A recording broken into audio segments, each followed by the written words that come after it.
Olá, boa tarde a todos. Sejam bem-vindos ao webinário de hoje. Sou Michele Milani e coordeno as atividades do Programa de Qualificação da ANJ. E na apresentação de hoje, vocês terão um compilado das tendências debatidas no seminário da IMA, sobre conteúdo digital, atração de leitores, conversão para assinaturas e retenção, apresentados por executivos dos principais jornais e revistas do mundo.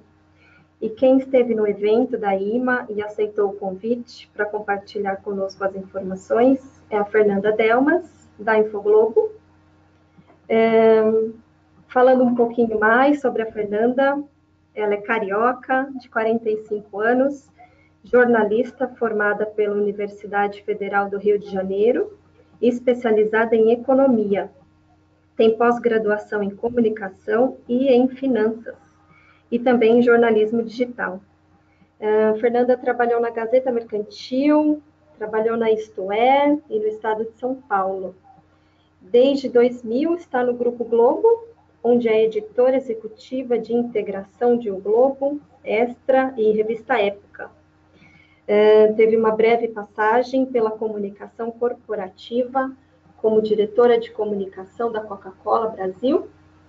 É mãe da Beatriz, a Beatriz tem 9 anos, e também escreve sobre filhos e carreira. Fernanda, em nome da NJ, quero lhe agradecer por ter aceitado o nosso convite. Quero agradecer também à FENAJORE pelo apoio ao programa de qualificação. E, rapidamente, antes de iniciarmos, quero passar uns lembretes para vocês. O áudio de todos fica bloqueado o tempo todo. A comunicação com a NJ, vocês podem fazer pela aba Perguntas. Peço, por favor, ao fazerem as perguntas, sinalizem para nós a empresa que vocês trabalham. E, para mais agilidade, a Fernanda responderá as questões ao final da apresentação, ok? Estamos gravando esse webinário e enviaremos a vocês por e-mail em 1 ou 2 dias. Bom, Fernanda, passo então a palavra a você. Joia, boa tarde para todo mundo. É um super prazer estar aqui, agradeço o convite da NJ, porque acho que a gente tem que trocar informação mesmo, né? Está sendo discutida muita coisa aí mundo afora, então sempre que a gente tem a oportunidade de ver e de participar dessas discussões, é bom a gente compartilhar e se ajudar. Eu estive nesse evento do IMA, né, que ocorreu no final de abril, com o Silvio Albuquerque, que é gerente de conhecimento do cliente aqui da Infoglobo. Então, a gente pôde ir aí com 2 olhares, né, o olhar da redação e o olhar da turma da audiência. E só para vocês entenderem um pouquinho, essa foto aí foi o grupo do Study Tour, que foi a primeira parte do evento. Então, vou passar um pouco assim, o que foi o evento, né, um cenário mundial aí que a gente levantou sobre como estão os jornais em assinatura mundial, digital, desculpem, e aí vamos passar em como esses principais veículos que falaram no seminário estão vendo o desenvolvimento de conteúdo, a fase de atração de leitores e de registro ou de cadastro, a fase de conversão em venda, que é o que muito nos interessa, e uma parte tão importante quanto que é retenção e relacionamento com o assinante. Bom, o Study Tour foram 2 dias de visitas, né, lá em Londres, então empresas locais ali, né, mas de grande relevância. A gente tinha mais ou menos ali 1h30, 2 horas em cada local, então a gente pôde ouvir algumas palestras e conversar mais informalmente com os executivos que estavam presentes. Então, a gente teve em Financial Times, o The Times Sunday Times, Guardian, o grupo Telegraph, o Immediate Media, que é um grupo mais de revistas, Sky Media, que é televisão, e tivemos palestras ou conversas com a Piano, que é uma empresa de tecnologia que faz ferramentas para ajudar as empresas de mídia a fazerem assinaturas digitais e a se relacionarem com os assinantes. E um consultor da Universidade de Oxford, que é um jornalista que hoje estuda basicamente esse fenômeno aí do futuro da imprensa, né, do futuro da notícia na era digital, com ênfase na questão do conteúdo pago. Então, são algumas fotos aí das pessoas com quem a gente conversou.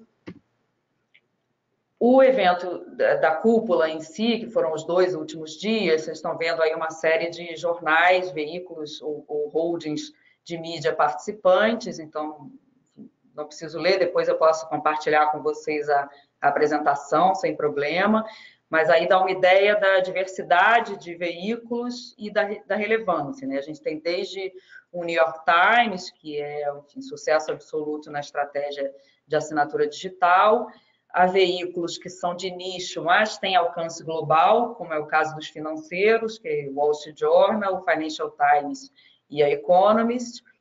Temos jornais de relevância grande em seus países, né, no Reino Unido, na Alemanha, Noruega, Dinamarca, e o evento foi todo patrocinado por Google e Facebook. Eu acho que isso tem uma simbologia importante, todos nós sabemos que a gente está em longas conversas, né, com os 2 gigantes de mídia, por questões que vão de preocupação com fake news, com, né, os boatos aí se espalhando pelas redes, até modelos de negócios que a gente queira compartilhar, né? Eles são os grandes players que atraem publicidade no digital há muito tempo, né? E que concentram uma grande parte dessa verba. A gente está presente, né? Ou a maioria de nós está presente nas plataformas, e a gente vem discutindo bastante com eles sobre como ter uma divisão de receita a partir do conteúdo de qualidade que a gente produz. E eles fizeram questão lá de circular, de conversar bastante com a gente. Eu acho que, né, pela pressão que também estão sofrendo, de mostrar que tem trabalhos ou que querem desenvolver trabalhos junto com a imprensa profissional, e fizeram palestras, deram boas informações e bons dados. Bom, esse é o cenário mundial que a gente trouxe, um compilado, só para a gente ter uma ideia das ordens de grandeza.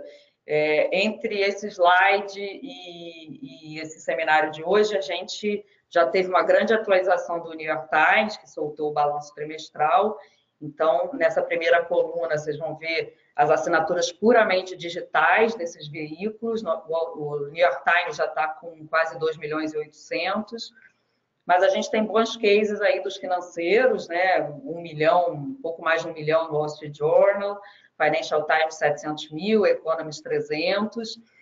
A gente tem o Washington Post, que é um jornal que, apesar dele ser mais local, né? Local no sentido de não ser tão nacional quanto o New York Times, tem relevância nacional, mas ele não é tão nacional e internacional como o New York Times, e que tem sua reputação ainda hoje muito calcada no escândalo do Watergate, que eles revelaram, com aí 1 milhão de assinaturas digitais, o que é bastante coisa, e aí alguns jornais com realidades aí que vão ficando mais próximas das nossas, né?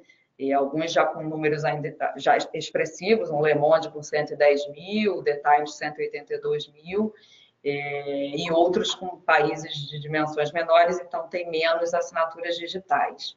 Então, depois a gente compartilha também essa tela, vocês vão poder olhar melhor aí esse compilado. Eu trouxe essa frase, que acho que foi uma das frases mais impactantes aí que a gente ouviu no seminário. Ela foi trazida por um dos executivos de um dos jornais nórdicos, e eles estavam contando o case de como se fazia a transformação digital, e eles estavam com problema de não conseguir reter anunciantes, e eles começaram a negociar um projeto de inovação com a Sequoia, que é um grande investidor aí do Vale do Silício, né, em empresas de inovação. E aí veio para a mesa o Michael Moritz, do Sequoia, e começou a escutar como eles estavam conversando, né? Porque estão conversando sobre equipe, sobre receita, sobre modo de trabalho, fluxo de produção e tal. E aí, em determinado momento, ele falou assim, olha, queria dizer uma coisa, né? Daqui de onde eu estou, eu posso ouvir que vocês estão muito ocupados morrendo. E essa frase foi muito impactante no seminário, porque a gente se dá conta de que às vezes é isso que a gente faz, né? A gente quer inventar novas receitas ou atrair novas audiências em cima dos velhos modelos. A gente quer forçar os novos modelos a trabalharem em prol de uma renovação, seja de audiência, seja de publicidade. Então, isso foi um pouco a tônica do que foi o seminário. As pessoas tentaram muito dividir as coisas mais, se não disruptivas, na palavra mais, né, mais empolgada, mas pelo menos caminhos novos que levavam a romper com os velhos modelos. Então, bom, vamos começar do desenvolvimento de conteúdo. Foi muito dominante entre os palestrantes essa questão do digital first, que a gente tem que quebrar a lógica do impresso dominante. A gente precisa realmente ter uma cultura que não é mais aquela de estou escrevendo para o jornal uma matéria linda, super completa, com um monte de fontes, sem erros de ortografia. E aí, quando dá um tempinho, eu subo ali um flashzinho no site, nem olho como é que ficou, não acompanho a audiência e volto para a minha matéria do jornal. E, enfim, estou falando do jornalismo escrito, mas isso também se aplica às outras formas do jornalismo, né, que também estão passando por muitas mudanças. Muitos trouxeram essa prática do jornalista guiado por métricas, então, junto com a área de audiência, ou com consultores, ou o que quer que seja que funcione aí para uma empresa de mídia, mostrar ao jornalista aonde o conteúdo dele está indo. Ele saber se aquilo dá audiência, se aquilo está convertendo assinatura, que grupo, que faixa etária está lendo aquele tipo de conteúdo, o que eu posso fazer de linkagem para estimular que o conteúdo recircule, e muitos trabalhando com métricas, inclusive individualizadas, ou seja, o repórter ele tem acesso às métricas por uma série de ferramentas da sua produção individual. Tá? E é importante dizer assim, que ninguém fala isso para que haja nenhuma caça às bruxas, do tipo, você fez 3 matérias e seu colega fez 5. Isso é uma ferramenta, é um tipo de comportamento aí que ajuda a que a gente saiba hierarquizar e saiba fazer escolhas, né? Numa realidade em que redações são menores do que no passado, e em que a gente tem uma demanda de conteúdo 24/7, é muito importante focar o trabalho. E aí vem uma dicasinha do grupo A-Media, diz que é importante excluir os flybys das métricas, ou seja, é importante olhar para quem é leitor de notícia e para quem ou é assinante ou é propenso a comprar conteúdo. Quando você contamina um pouco essas métricas com os avulsos, aqueles que vão se deparar com o seu conteúdo, entrar, seja por um portal, seja por um compartilhamento no Facebook, vão entrar no seu conteúdo e não sabem nem quem é o autor daquele conteúdo, não enxerga nem a sua marca, lê 3 linhas, um parágrafo e vai embora. Isso pode contaminar um pouco as métricas. Então, a boa prática nesse caso é você concentrar as métricas em quem é leitor de notícia e propenso a assinar, se não é assinante já. O jornalista tem que ter compromisso com a recirculação, então é preciso montar um sistema de taguear matérias corretamente e de escolha de links que façam sentido para aquele leitor. Então, se eu tenho uma matéria sobre greve de caminhões e aquele leitor está lendo 1, 2, 3, porque ele está querendo saber se vai acabar hoje, se não vai, eu tenho que botar conteúdo relacionado que faça sentido com aquele conteúdo e não, sei lá, veja o filme que vai estrear amanhã no cinema. Então, uma preocupação muito grande em preparar, né, em deixar muito bem preparada aquela matéria que vai para o ar, para que ela estimule a recirculação e aumente o tempo de engajamento do leitor com a sua marca. E aí, para terminar essa tela, a dica do New York Times, né, que eles dizem a oferta é chave, assinantes primeiro, então é um pouco disso que a gente está falando. Eu estou escrevendo para o assinante ou para quem eu quero que seja assinante ou eu acho que vai ser assinante. Então, o conteúdo tem que estar alinhado com essa estratégia. Então, a gente tirar uma série de distrações que podem até gerar, às vezes podem gerar muita audiência, ou às vezes vão gerar uma audiência muito fragmentada para focar, como a gente faz no jornal impresso, não é novidade nenhuma para a gente, a vida inteira a gente fez jornal impresso assim. Ali só cabe determinado número de conteúdos, então a gente edita, a gente joga fora ou deixa de fazer aquilo que a gente não considera relevante para aquela edição. Então, no site, no digital, a gente tem que fazer um pouco parecido. A gente tem que fazer uma curadoria melhor e mais voltada para quem é propenso a assinar. Falaram muito da questão do jornalismo de dados associado ao jornalismo tradicional, uma ferramenta muito poderosa, que deve ser usada cada vez mais pelas redações. Bom, uma coisa interessante que foi muito discutida lá é assim, se a gente está falando em vender assinatura com jornalismo de qualidade, como é que a gente faz com breaking news? Né? Assim, saiu o resultado do PIB, governo anuncia acordo com caminhoneiros, ou, enfim, morre alguém, alguma celebridade.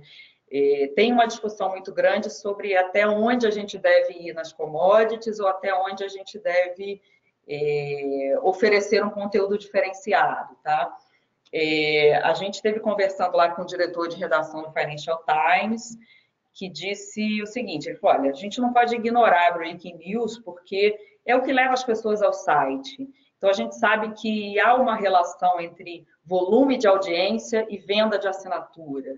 Eu tenho que ter algum volume para ter um volume maior de gente vendo o meu conteúdo, se acostumando ao meu conteúdo e assinando. Então, tem que ser uma dosagem mesmo, não é viver de breaking news, mas tem alguns breaking news obrigatórios, porque senão o leitor se depara com o seu site, não acha aquilo atualizado e pode clicar num clique e ir para a concorrência. O que não significa que tem que ser caça-cliques e botar qualquer coisa que segure o leitor aí. O The Times fala muito também da questão do leitor valorizar análise, opinião, reportagem aprofundada, não só o breaking news. E muito a questão, apareceu muito a questão do ciclo da produção de jornalismo digital. Né? A gente vem de um modelo em que acho que mais ou menos todos os jornais começaram, como eu estava dizendo no início, trabalhando para o jornal impresso, mas começando a publicar no online. Então, sobe um flash aqui, 2 parágrafos está bom, depois você abandona aquela história. E trabalhava mesmo com a cultura de fazer o melhor jornal impresso possível. Todos os grandes estão quebrando com essa lógica. Então, assim, a lógica é que o papel seja uma consequência da produção de conteúdo, que é o coração do meu negócio. Eu tenho que me preocupar com a produção de conteúdo e que ela seja o mais completa no melhor tempo possível.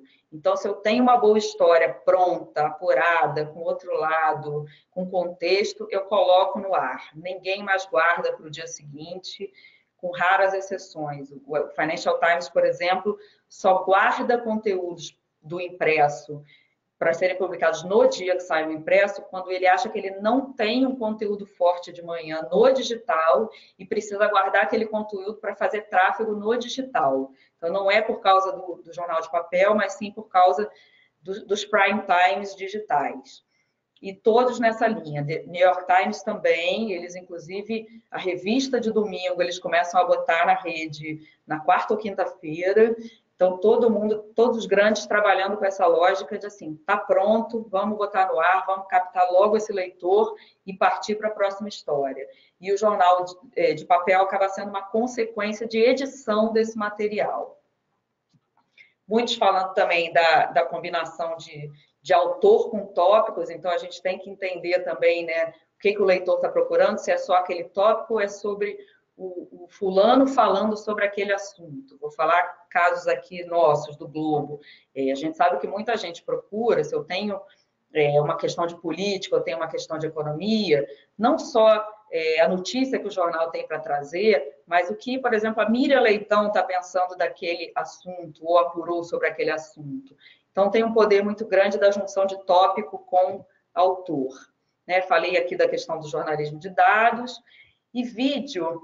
De todas as conversas que a gente teve lá, tanto das palestras quanto das conversas ali nos cafés ou nas visitas às redações, e sempre com executivos muito sêniores, né, ou eram sempre vice-presidentes ou diretores ou, de negócios ou diretores de redação, que elencaram, na verdade, que não tem ninguém sabendo monetizar vídeo com um sucesso definitivo, assim, ó, achamos a fórmula, e o que eles vêm experimentando basicamente se divide em 3 pontos.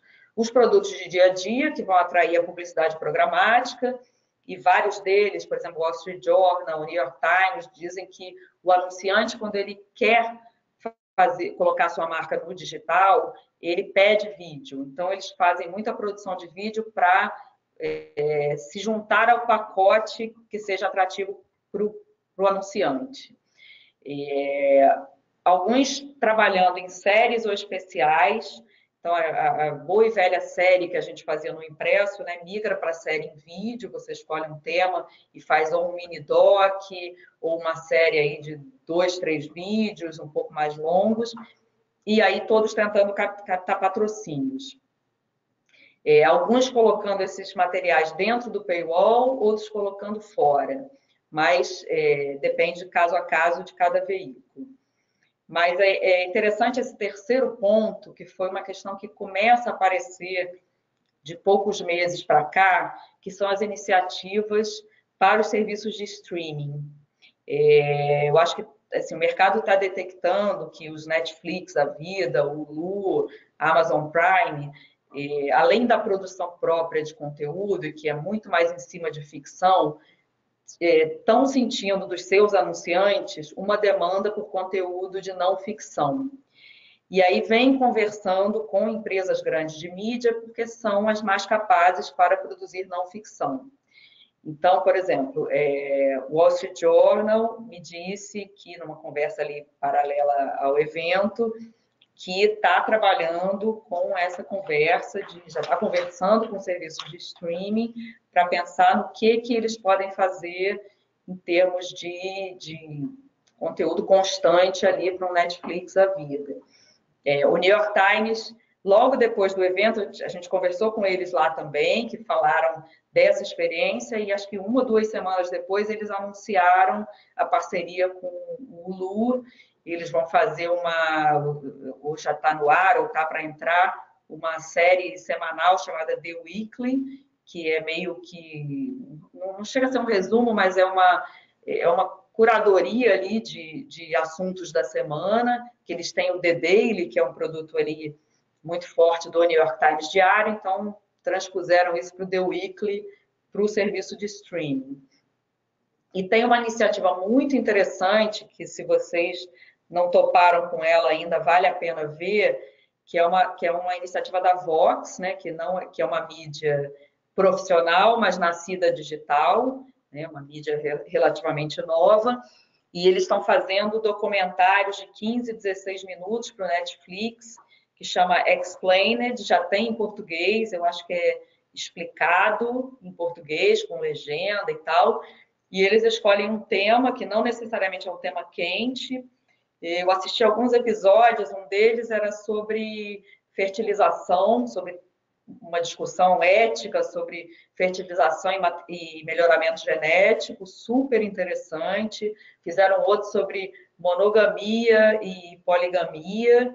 Então, não são temas ali né, que vão envelhecer muito rápido, mas são temas tratados jornalisticamente. Quem tiver Netflix, eu aconselho olhar, porque é uma experiência bem interessante.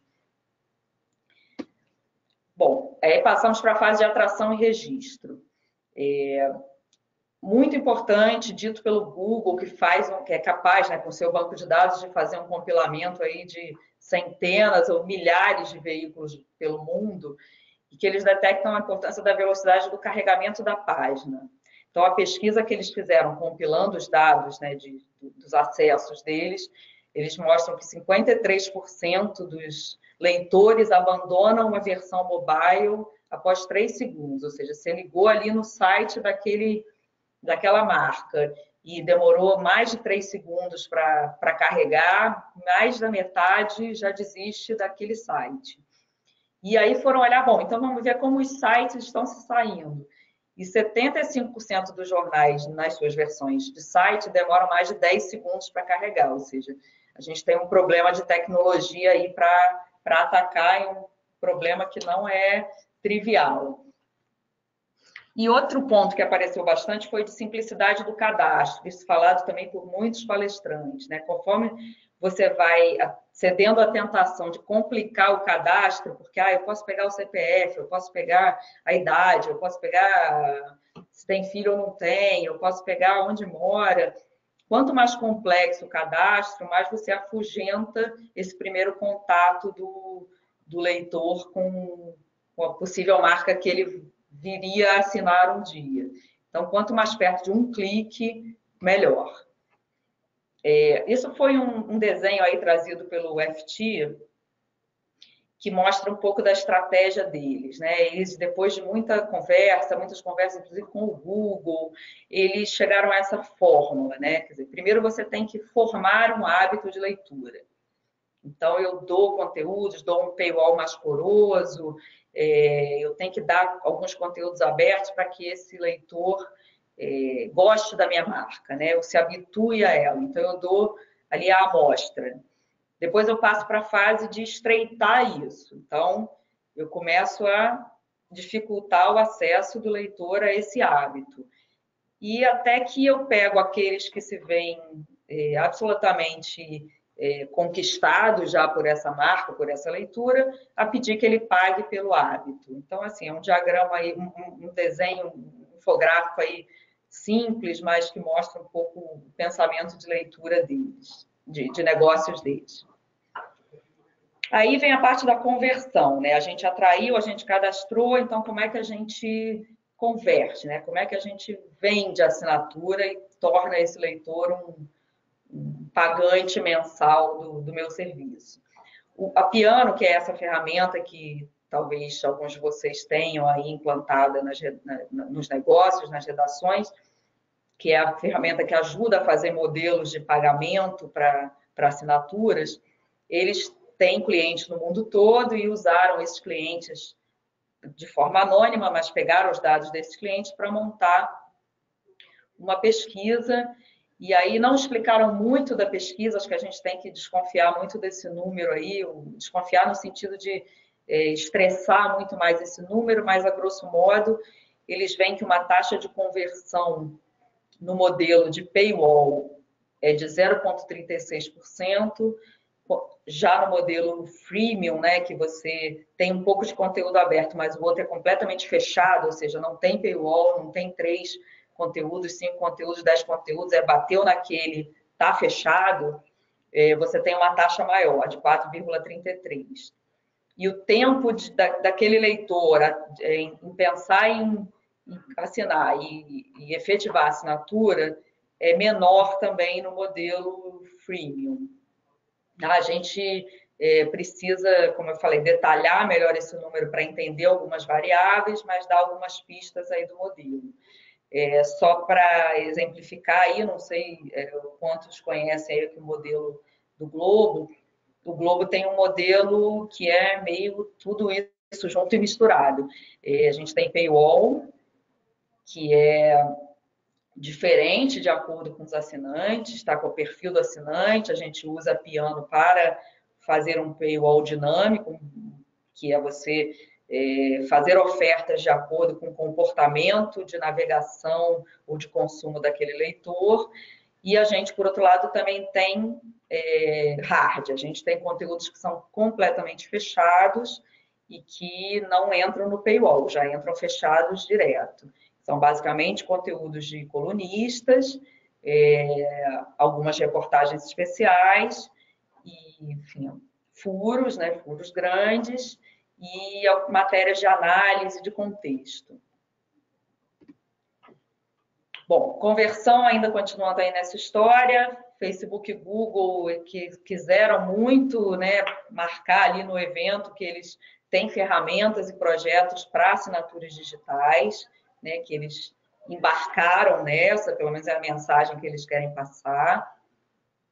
Um tópico interessante é esse da assinatura multiuso. Foi esse consultor até polonês que é de Oxford, que fez eu vou dizer o nome dele aqui para vocês, mas depois posso mandar também, é um nome um pouco impronunciável, mas é Grzegorz Piechota. Trabalhou na Polônia há muitos anos no jornalismo e agora estuda o tema na Inglaterra. Então, ele diz o seguinte, muita gente experimentando assinatura multiuso, aquela que você dá como vantagem ao assinante, você paga uma assinatura e você pode ter 3 usos simultâneos, 5 usos simultâneos, enfim, cada um com o seu modelo, que é exatamente o modelo Netflix, né? O modelo que você assina em casa e aí seu irmão, sua mãe, seu filho, seu marido, sua mulher, enfim, podem compartilhar daquela assinatura.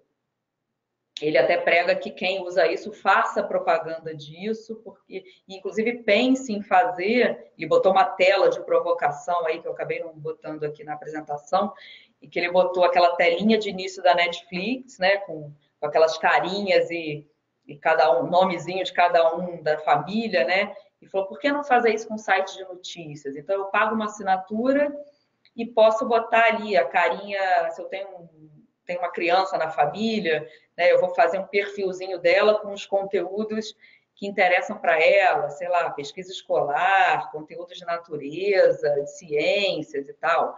Aí eu tenho um adulto interessado em esportes, então ele vai customizar aquele perfil dele para os assuntos que lhe interessam. Então, fazer um pouco do modelo Netflix.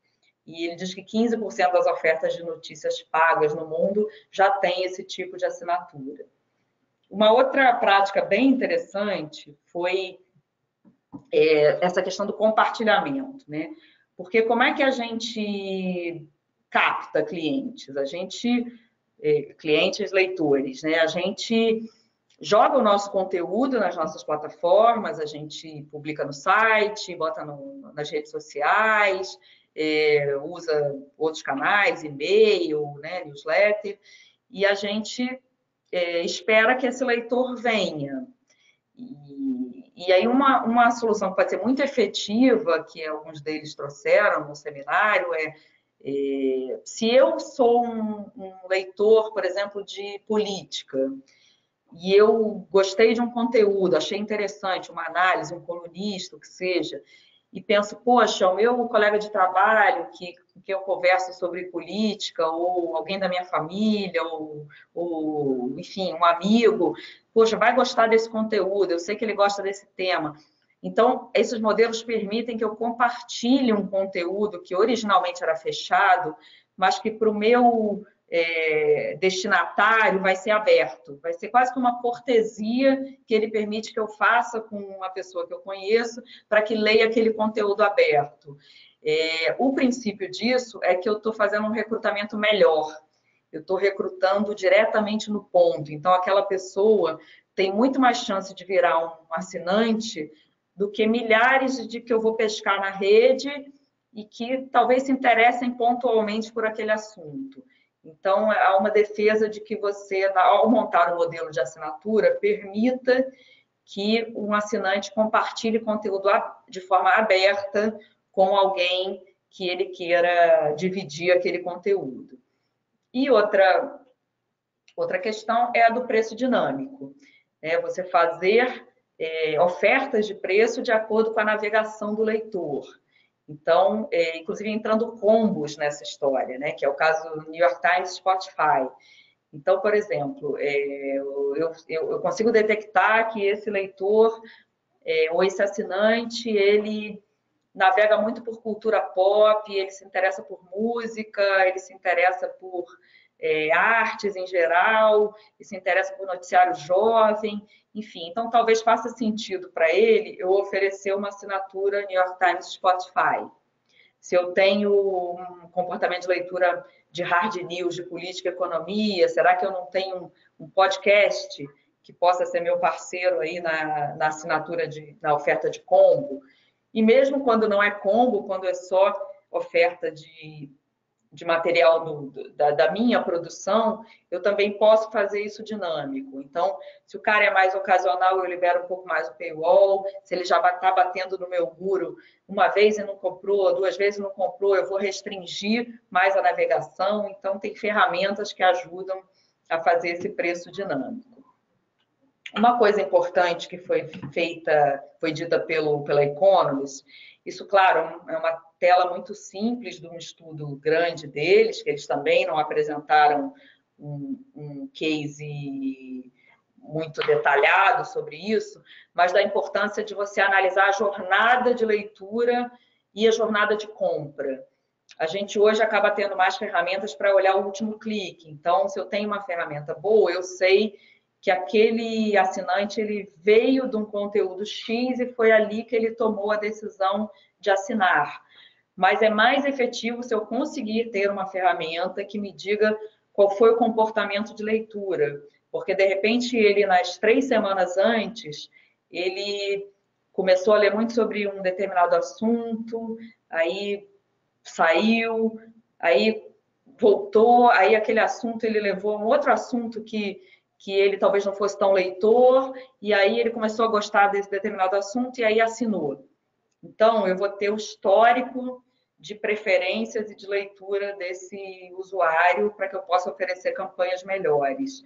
E também uma recomendação é que se faça muito teste AB o tempo todo, né? Quer dizer, você escolhe uma pequena base dos leitores e dispara 2 opções de conteúdos, seja para testar uma newsletter ou uma cobertura nova, uma editoria nova, e aí você, com essa pequena amostragem, você consegue saber qual que vai melhor e já consegue oferecer um produto com possibilidade de ser mais vencedor.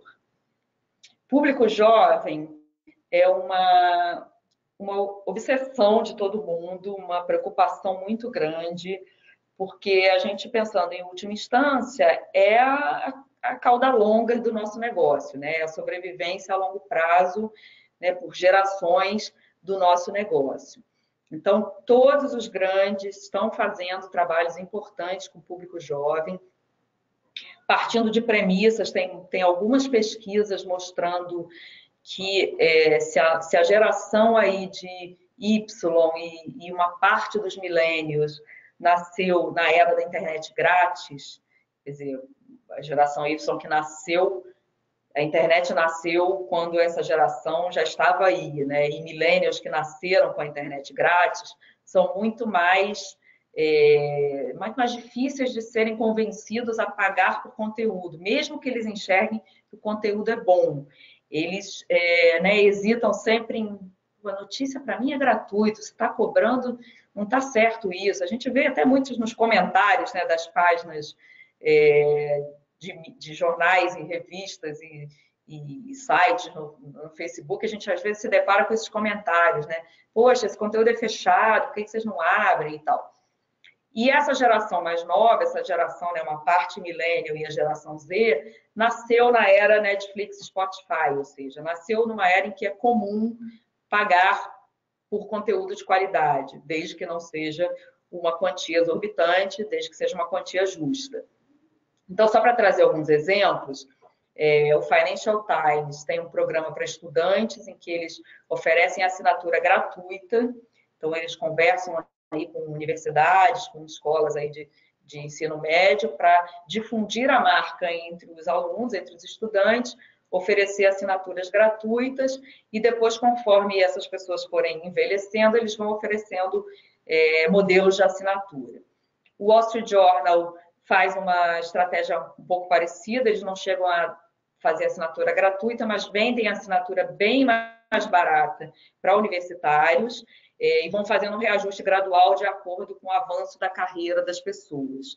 E apostam muito em eventos para público jovem, tá? Eles apostam muito em criar comunidades que vão se engajar com a marca e, quando forem trabalhar, quando forem para o mercado de trabalho, quando tiverem uma situação financeira mais estável, não vão largar a marca.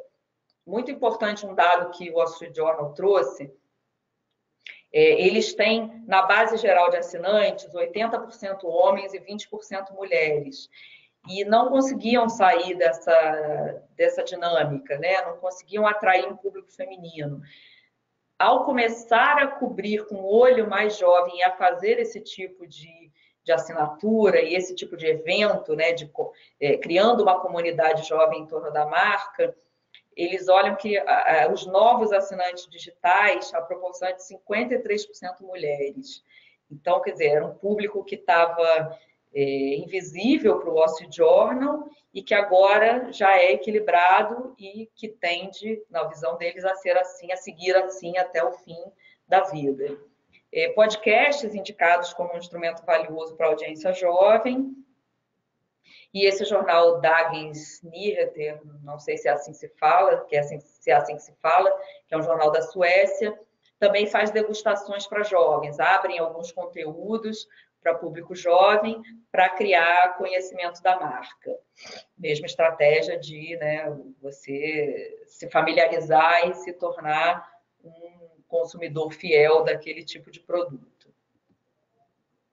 Essa frase foi bem interessante, né? Foi colocada na apresentação da Economist, da Maya Angelou, né? Falando sobre a importância da experiência, né? Da experiência e do sentido de pertencimento que as marcas têm que colocar, né? Quer dizer, você vai esquecer o que foi dito, o que foi feito, mas as pessoas nunca esquecem o jeito com que elas se sentiram, né? O jeito com que você fez elas se sentirem. Então, deixa eu voltar aqui para dizer, muitos deles, então, fazem esse modelo de comunidade, né, de eventos, de clubes, seja clube de assinantes, seja o que eles chamam de membership, né, algum tipo de membership para que você viva a experiência daquela marca, né, seja com behind the scenes, né, vou dar acesso aos colunistas, vou dar acesso aos repórteres que fizeram a matéria, vou ter uma relação ali de proximidade com quem está fazendo aquele conteúdo. Ou criando experiências mesmo, seja em eventos, seja em jantares, em reuniões de trabalho, apresentações de cases, eles fazem de tudo um pouco. Bom, aí tem um dado aí interessante de churn, né, que é de saída de assinantes, que também foi compilada, uma tabela compilada pela Piano com seus clientes mundo afora. Então, eles mostram que, assim, no modelo de paywall poroso, né, você tem, no primeiro mês, uma saída de 5,6, isso vai crescendo até chegar a 26,3 em 6 meses. E no modelo hard, né, do conteúdo fechado, ou freemium, que você dá um pouquinho aberto e um pouco fechado, tem números maiores, né? Você tem números de saída maiores, quer dizer, você tem uma retenção pior. Se ele é melhor para converter em vendas, é pior para reter. Assim, não fizeram nenhum juízo de valor, de assim, o que estão fazendo de certo ou de errado esses modelos, ou qual é a característica. Foi simplesmente um compilado aí para a gente parar e pensar. Mas o fato é que churn, né, ou a saída de assinantes, é um problema que todo mundo está enfrentando em todos os países. E aí já vem sendo desenvolvidas ferramentas para ajudar a reter esse assinante. O Artem Posting, por exemplo, criou um score de propensão de assinatura. Então, ele mapeia entre os leitores quem é que, pelo comportamento de navegação, tem propensão a assinar, e aí concentra esforços nesse tipo de leitor. E, por outro lado, também na probabilidade de cancelamento. Ele analisa ali exaustivamente o comportamento de leitura para saber, olha, se essa pessoa está usando menos ou passou a usar de uma forma diferente, e aí criam esse score de probabilidade de cancelamento. O Dagen Snitter, que foi aquele que chamou o Sequoia para conversar, acabou desenvolvendo com uma startup, né, com o apoio do Sequoia, um modelo que prevê quem vai sair. Então, por uma série de variáveis, eles ficam ali obsessivamente olhando comportamentos que indiquem que aquela pessoa, dali a um tempo, vai cancelar a assinatura. Eles tinham um churn muito alto, de 15% por mês, já conseguiram reduzir para 10% com esse trabalho, mas ainda tem um grande trabalho pela frente. E outra estratégia de retenção é essa de membership, que você, na verdade, transforma leitores em superusuários, em advogados da marca. Então, o Wall Street Journal, por exemplo, tem clubes exclusivos, assim, clubes não fisicamente, né? Clubes igual clube de leitura. Então, tem o clube de CEOs, que obviamente é muito restrito, mas tem clubes de executivos de marketing, de executivos de finanças, e aí oferecem conferências, eventos, palestras. Então, você faz com que aquele leitor, na verdade, seja um influenciador, né, daquela marca. Outro instrumento falado por todo mundo de retenção e de relacionamento é newsletter. Nenhum dos palestrantes ali dos grandes jornais enxerga a newsletter como um instrumento de geração de tráfego, tá? Vou fazer um conteúdo para atingir 2 milhões de pessoas e trazer mais 5 milhões de cliques por mês para minha página. Ninguém conseguiu viver essa experiência de geração de tráfego. Então, a newsletter passou a ser usada como instrumento de relacionamento, tanto para converter, né, para mostrar ao leitor o conteúdo que você tem, quanto para reter. Além desse uso, né, para você deixar o leitor fiel, manter o leitor ali ligado à sua marca, tem uma oportunidade comercial. Tem várias iniciativas de sucesso que são patrocinadas, ou a newsletter inteira, ou áreas da newsletter.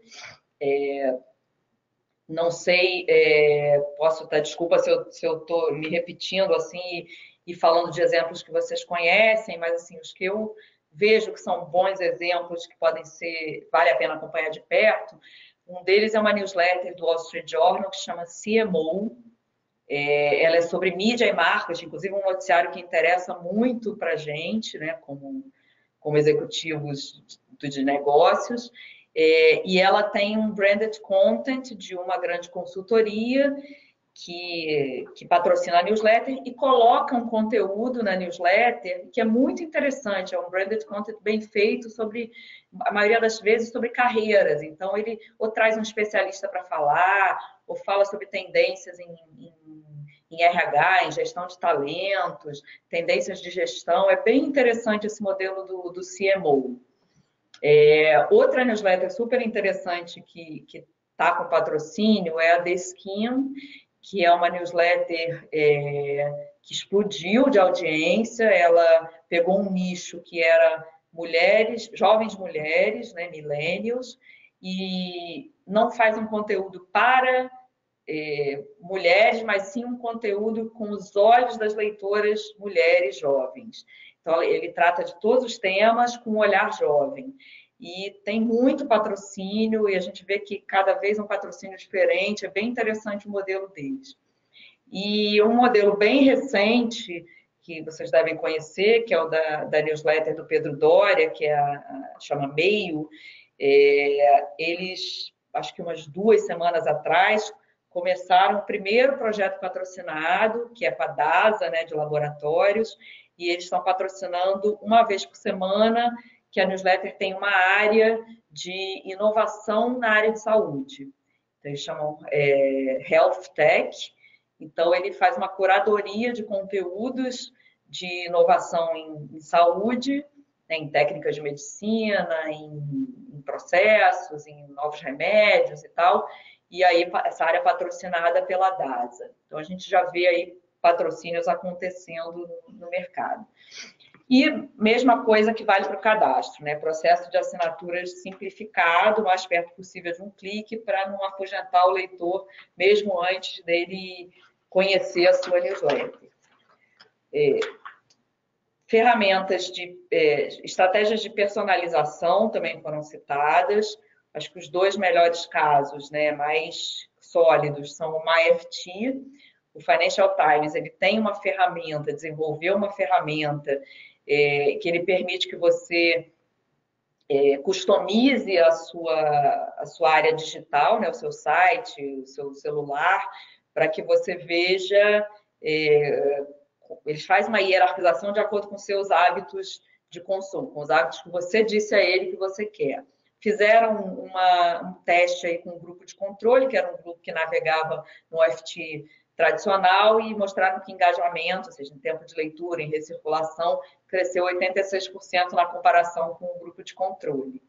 E o The Times de Londres está preparando com o Google uma ferramenta que chama James, The Digital Butler, que é para 2019, e a premissa deles é entregar o conteúdo que você quer, na hora em que você quer, na plataforma em que você quer. Então, é uma estratégia de super customização em que você vai dizer, não, olha, eu quero saber do futebol na Copa, mas eu só quero saber às 6 da tarde, porque eu não posso me distrair no trabalho antes disso. E eu quero receber no meu celular. Então, não, eu quero ter noticiário de cultura toda sexta-feira para programar meu fim de semana.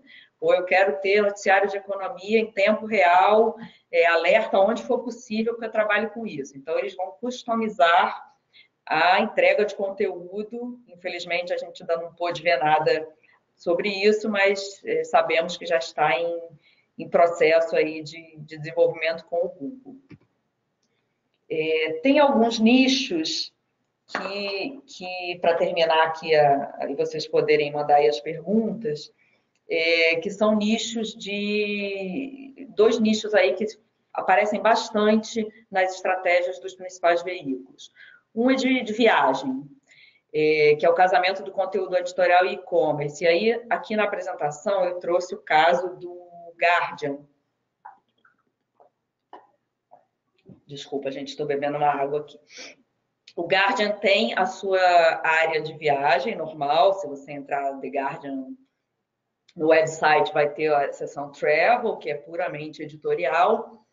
E eles já fazem alguns outros sites com endereços paralelos sobre turismo, e um desses é o Holidays.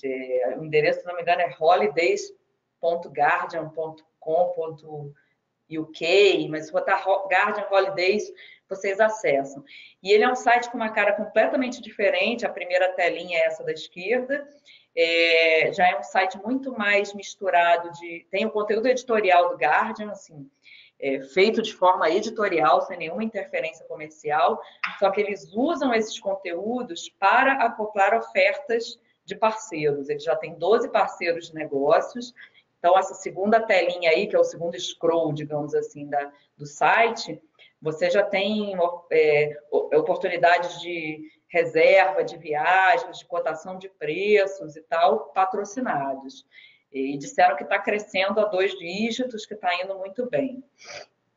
E o outro é gastronomia, né? A gente tem como melhor exemplo o Cooking, do New York Times, que começou fora do paywall, criou uma audiência gigantesca, e hoje eles já colocam no paywall e dizem que o Cooking está entre as grandes apostas do New York Times, junto, inclusive, com os crosswords, né? com o entretenimento ali das palavras cruzadas.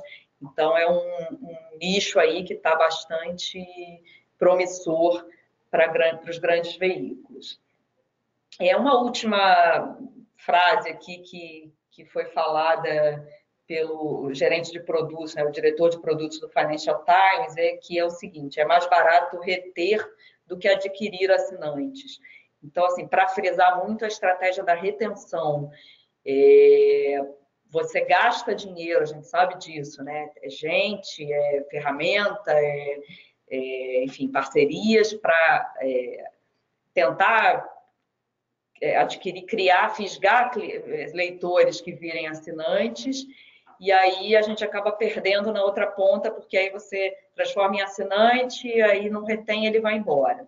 Então, ele frisou muito a questão de que reter é mais barato do que assinar, então a gente, em tudo que a gente fizer, tem que ter o olho ali da retenção, de como é que eu cativo esse cliente para não, esse leitor, para ele não ir embora. Então, eu tenho que oferecer tudo, newsletter de relacionamento, conteúdo exclusivo, evento, o que quer que esteja à minha mão, para que ele sinta que ele não pode mais ir embora daquele produto. Então é isso, gente, foram os principais pontos aí que saíram desses 4 dias aí de discussão. Eu vou disponibilizar aí a apresentação para vocês e, enfim, se quiserem fazer alguma pergunta, fiquem à vontade. Oi, Fernanda. Nossa, que apresentação maravilhosa. Foi muito legal o evento. Estou recebendo bastante comentários aqui. Que apresentação maravilhosa. Obrigada pela Que bom, obrigada. Excelente. Pessoal, se vocês tiverem perguntas, podem mandar. Eu estou repassando aqui para a Fernanda todos os... parabenizando ela, todas as mensagens aqui que estou recebendo. As mensagens vão chegando e aqui vai abaixando rapidinho. Deixa eu acompanhar aqui. Enquanto você vai falando, eu vou ter uma cola aqui, eu vou falando alguns dados aqui que não estão foi discutido um pouco a questão de conteúdo fechado no Facebook. Que é uma coisa que a gente fica sempre assim, na tentativa e erro, né, de como trabalhar. Então, assim, o próprio Facebook fala em fazer esse teste, e tem um dos jornais, que é o Washington Post, que diz que 7 a 8% das conversões já são pelo Facebook. E eles conseguiram atrair esse público de redes sociais. O Washington Post fez parte daquele grupo dos Paradise Papers, né, daquele leaks, né, de vazamentos de papéis. E eles fizeram uma campanha dizendo que, olha, quem degustar gratuitamente a gente e tal, ou quem se tornar assinante, vai ter acesso antecipado a todo o conteúdo do Paradise Papers que a gente divulgar. Então, foi uma estratégia que para eles deu certo, né? Então, acho que vale como exemplo de como a gente pode trabalhar as redes com criatividade para poder trazer assinantes também via Twitter, Facebook, o que vier por aí. Ok, bom, perfeito. Eu vou tentar acompanhar aqui, porque, Fernanda, tem bastante gente falando parabéns, que conteúdo maravilhoso. Deixa aí as questões aqui que estão no meio. Pessoal, por favor, quando forem mandar as perguntas, sinalizem a empresa para facilitar para nós. Então, vamos lá.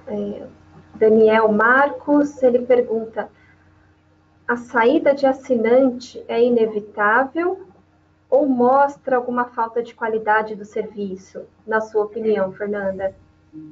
Então, pela experiência do que eu escutei lá e do que a gente vive aqui no jornal, eu acho que assim, alguma saída é inevitável, porque sempre você vai ter aquele que assinou por um impulso, né? Ele viu um conteúdo, gostou, e depois ele viu que não é bem assim, não quero pagar por isso e tal. Então, eu acho que alguma saída é inevitável.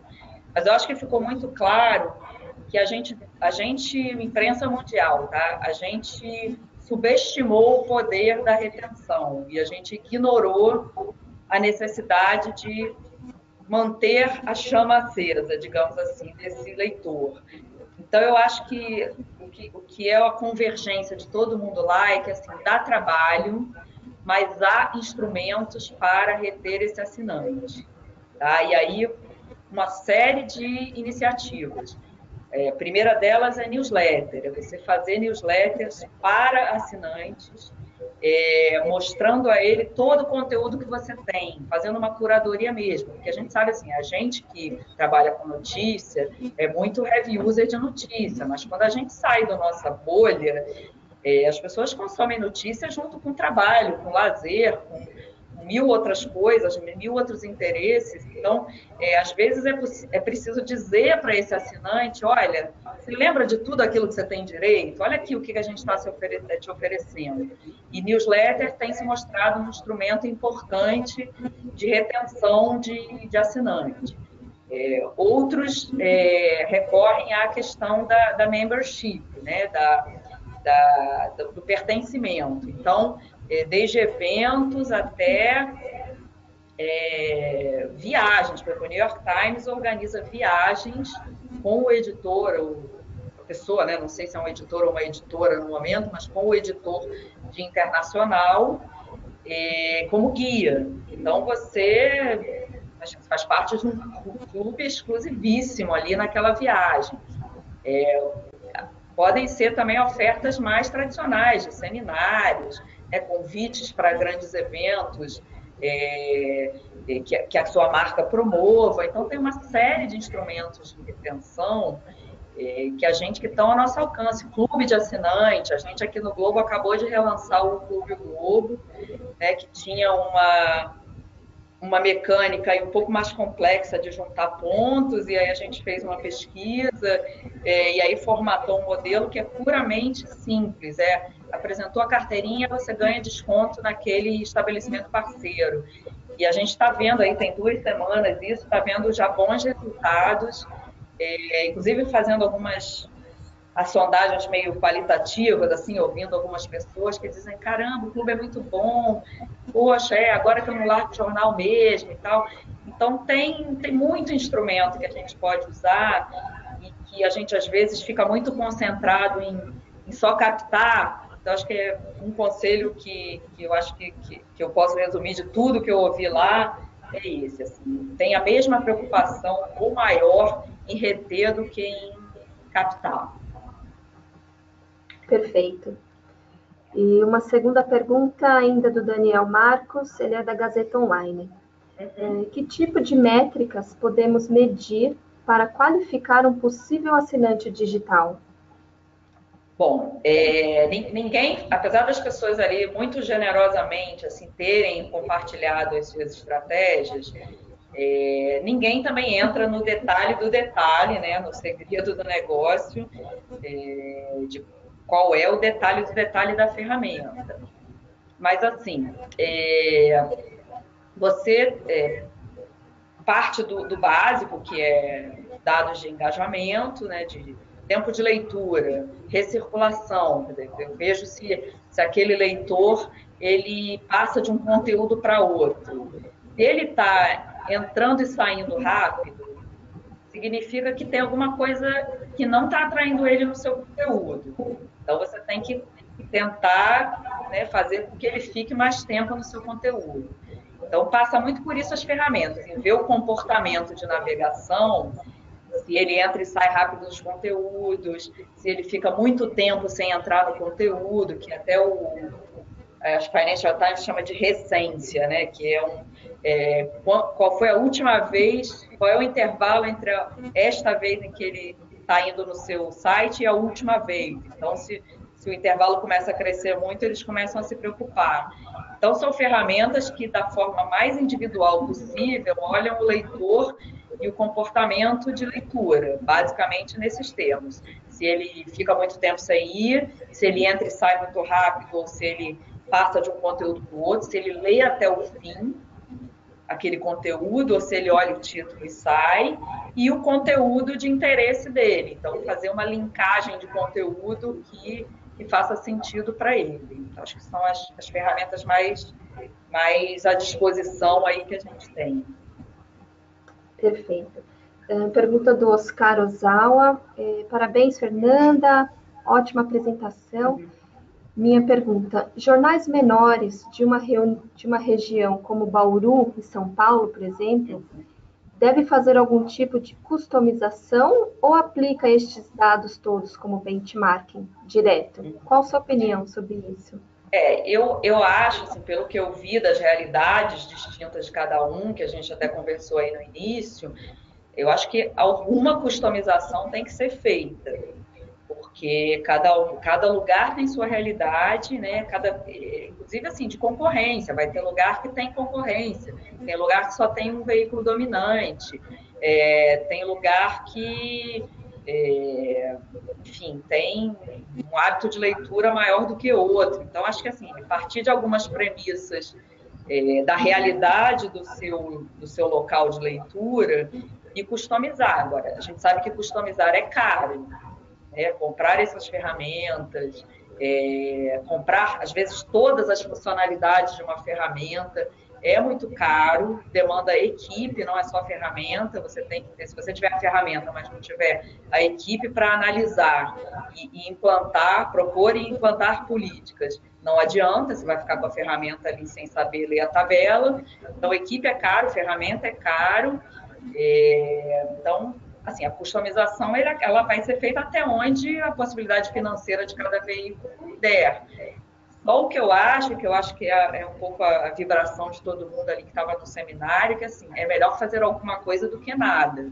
Então, assim, se eu vejo uma boa prática e acho que ela faz sentido no meu mercado, mal não faz em testá-la, só que tem que ser a mentalidade de startup, que eles dizem que é fail fast, né? Tipo, não deu certo, não insista no erro, dê como testado aquilo e parta para outra coisa. É muito mais caro ficar insistindo num erro do que abandonar logo uma estratégia que não deu certo e partir para outra. Então, assim, se eu puder dar alguma recomendação, veja as possibilidades financeiras do seu veículo, né? Faça a adesão a métricas e a leitura dessas métricas no máximo possível para poder customizar para o seu mercado, mas entenda uma limitação, procure a que mais faça sentido no que está sendo feito por aí e aplique alguma coisa. Perfeito. Próxima pergunta é Caroline Cruz, ela é do Correio do Povo. Pergunta sobre paywall.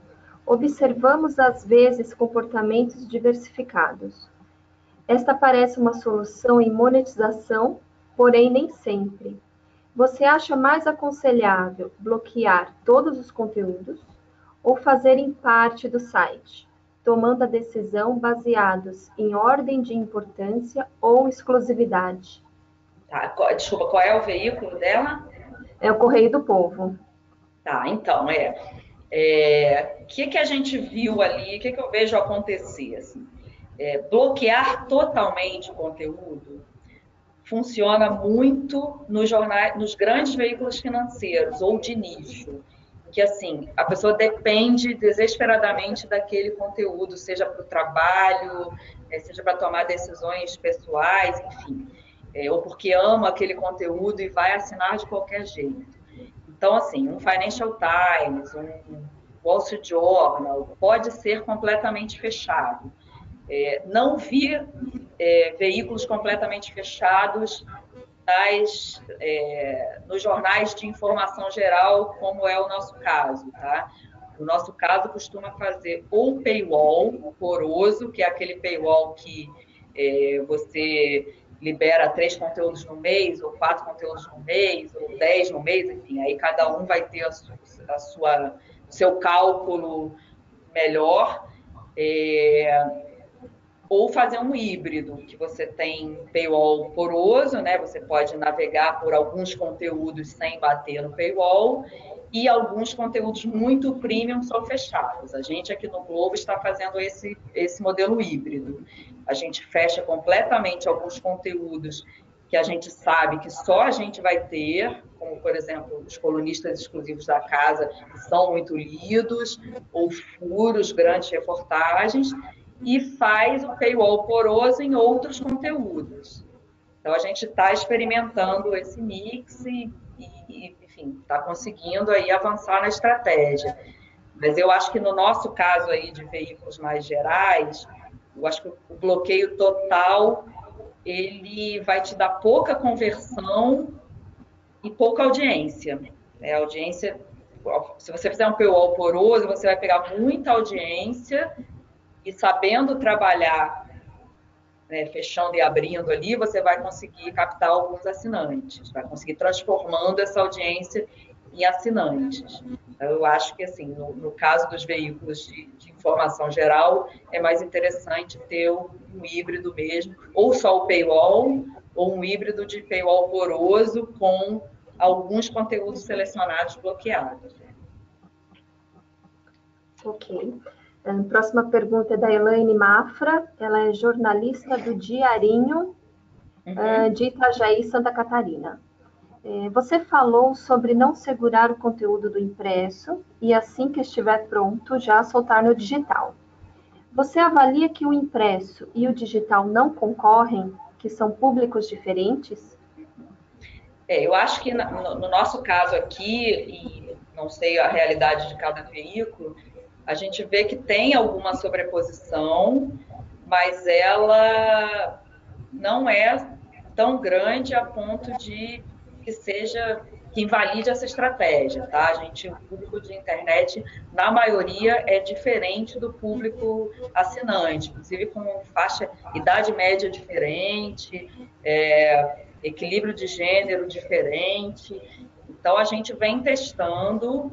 Eu sei que é uma mudança de cultura difícil, tá? Não é fácil, todos nós fomos acostumados a segurar o exclusivo para o papel.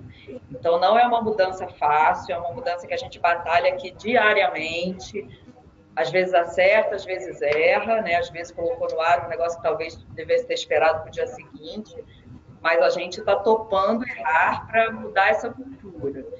Então, a gente vê que na maioria das tentativas que a gente faz, não invalida eu colocar no ar um conteúdo exclusivo e no dia seguinte ele estar no papel. Porque para fazer a transição digital,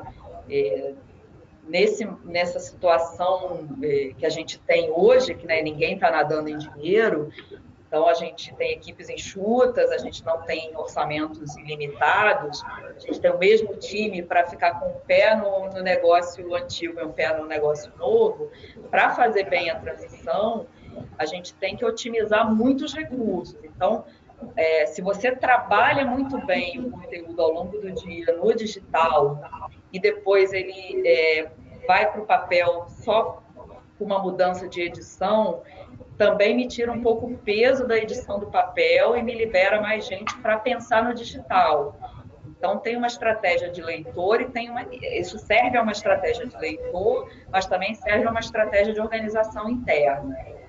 E, claro, a gente vai dosando. Por exemplo, a gente sabe que o jornal impresso de domingo ele ainda tem uma relevância muito grande. Então, a gente não, diferente do que faz o New York Times, a gente não antecipa os conteúdos de domingo.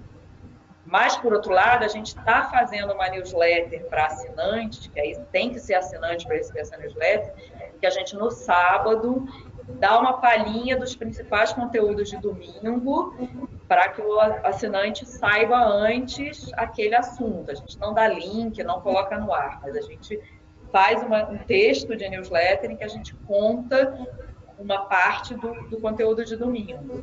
Mas a gente acha que ainda não é hora de antecipar na quinta, na sexta, no sábado, o conteúdo do jornal impresso de domingo. A gente tem testado isso mais durante a semana e muitas vezes, na maioria das vezes, não atrapalha a estratégia nem do impresso nem do digital, ou pelo contrário, ajuda no digital. Ok. Próxima pergunta, Patrícia Lino, ela é da Gazeta do Espírito Santo. Quais estratégias essas empresas citadas na apresentação estão usando para atrair outras empresas para a contratação de pacotes de assinaturas? Esse não foi um tema que surgiu lá. A gente sabe que tem gente fazendo, né, que é trabalhar com assinaturas corporativas, mas essa eu vou ficar te devendo, porque assim, não foi um tema que lá tenha sido discutido. A gente sabe assim que o New York Times faz isso, faz pacotes, e que os financeiros fazem isso, mas por causa daquele trabalho com o público jovem. Então, eles fazem convênios com universidades e com escolas, seja para oferecer gratuitamente a assinatura, ou seja para oferecer com um enorme subsídio, né, com um preço bem baixinho, e aí é via convênios com universidades e escolas, mas não chegaram a apresentar dados do trabalho de assinaturas corporativas. A gente, aqui no jornal, tem se deparado já com algumas conversas da área comercial com algumas empresas que começam a sinalizar interesse em ter algum tipo de parceria nisso, mas a gente também ainda não tem nenhum caso fechado para mostrar para o mercado. Mas eu acho que deve se prestar atenção nisso, tá? Pelo que eu vejo que tem vindo de demanda do comercial pelas conversas, eu acho que é uma coisa que as empresas estão prestando atenção. Perfeito. Fernanda, eu não sei como você está de tempo, nós temos bastante perguntas ainda. Não sei se você tenho quer me 5 limitar. minutos. Eu tenho que entrar numa reunião daqui a pouco. Tá, se então... quiser botar mais umas 2 perguntas. Okay. E se você quiser passar meu e-mail, ou se alguém quiser entrar em contato diretamente, posso falar aqui, acho que eu não botei aqui não. É fernanda.delmas@oglobo.com.br. Tá, vou passar depois o e-mail para quem precisar. Se depois alguma questão e tal, podem entrar em contato. Perfeito. Eu também posso já pegar essas perguntas que eu recebi, te passar, e você, quando tiver um momento e puder responder-las também, tá? Tá bem. Fica à vontade. Então, vamos lá. Arminda Augusto, ela é editora-chefe da Tribuna de Santos. Gostaria de saber se entre os jornais que você apresentou, se eles falaram sobre se a receita de assinatura digital já é maior do que a impressa. Ninguém dá o balanço exato. Alguns dizem que sim, outros dizem que não. Que ainda o impresso ainda é um grande peso, né? Agora, por exemplo, deixa eu ver, tinha um... O que eles falam é que é o seguinte, no digital, ninguém aposta que o grande drive é a receita de publicidade, né? No digital, todo mundo já entendeu que publicidade vai para Google, Facebook, e que a gente tem que conseguir sobreviver com assinatura. Então, até a Economist falou que ela mudou essa chave aí de receita de publicidade para receita de assinatura no digital lá em 2013, e desde então ela está focando em receita de assinatura e não em receita de publicidade. Agora, ninguém deu o dado, né, que vale ouro aí do equilíbrio impresso-digital. Ok. Vou juntar 2 perguntas em uma, Fernanda, para a gente caminhar para o encerramento. Sobre publicidade, perguntam aqui se vocês do Globo sentiram o aumento na publicidade com o aumento da audiência, e se dessa experiência que você teve no seminário da IMA, você consegue passar um cenário de mídia programática, como é lá fora, como estamos aqui no Brasil? Mídia programática é a reclamação de todo mundo, tá? As pessoas sabem que tem que ter volume, porque não é uma receita que se possa jogar fora, mas ninguém enxerga como um grande futuro. Então, todos os grandes estão caminhando para assinatura, né, para depender menos da publicidade e mais da receita de anunciante, ou no caso de anunciante, para grandes projetos, tá? São patrocínios, são parcerias. Então, programática não é solução para ninguém vê como solução.